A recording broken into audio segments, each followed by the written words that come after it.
শুভ সকাল বন্ধুরা। আজকে আমার সকালটা শুরু হচ্ছে কড়কড়া ভাত মানে ঠান্ডা ভাত আর বেগুন পোড়া দিয়ে। আর বেগুন পোড়াটা যদি হয় মায়ের হাতের বেগুন পোড়া তাহলে তো কোনো কথাই নেই, সারা দিনের শুরুটা হবে দারুণভাবে। তো চলো বেগুন পোড়াটা আগে মাখিয়ে নেওয়া যাক। আর বেগুন পোড়াটা কিন্তু মা মাখিয়ে দিচ্ছে। আর মা যখন আমাকে কোনো কিছু ভর্তা বা পোড়া মাখিয়ে দেয় তখন কিন্তু শুকনো লঙ্কার ভেতর থেকে ওর বীজগুলোকে একদম বার করে দেয়, তাহলে নাকি পেটটা জ্বালা কম করে বা গ্যাসটা কম হয়। তো দেখো অল্প একটু পরিমাণে সর্ষের তেল দিয়ে পেঁয়াজ কুচি দিয়ে ধনেপাতা দিয়ে খুব সুন্দরভাবে মেখে দিচ্ছে।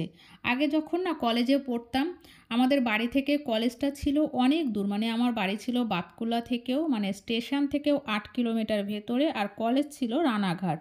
তো মোটামুটি বুঝতেই পারছো কী অবস্থা। তারপরে যেদিন যেদিন সকালে টিউশন থাকতো, তো টিউশন থাকতেও কিন্তু আমার রানাঘাটে সকাল 7টা 14 ট্রেন ধরতে বেরোতে হতো।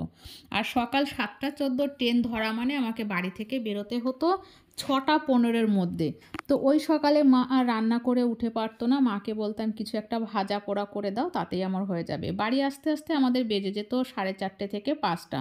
তো মোটামুটি আমাদের একটু হলেও ভাত খেয়ে বেরোতেই হতো, কারণ আমরা যেহেতু এত দূর থেকে যেতাম আর স্টেশনের পাশে কোনো ভাত বা ভারী খাবার পাওয়া যেত না। সরি, স্টেশনের পাশে না, কলেজের পাশে কোনো ভাত বা ভারী খাবার পাওয়া যেত না। তো সেই কারণে মা একটু হলেও ভাত খাইয়েই দিত। আর ওই সময়টা এরকম বেগুন পোড়া আর ঠান্ডা ভাত বা তার সাথে একটা ডিম ভেজে দিত বেশি করে পেঁয়াজ দিয়ে। তো আজকে কিন্তু বন্ধুরা ডিম ভাজাটা নিলাম না, কারণ সকালে উঠেই একটা সিদ্ধ ডিম খেয়েছি, ওই কারণে দুটো ডিম আর খাওয়া যাবে না।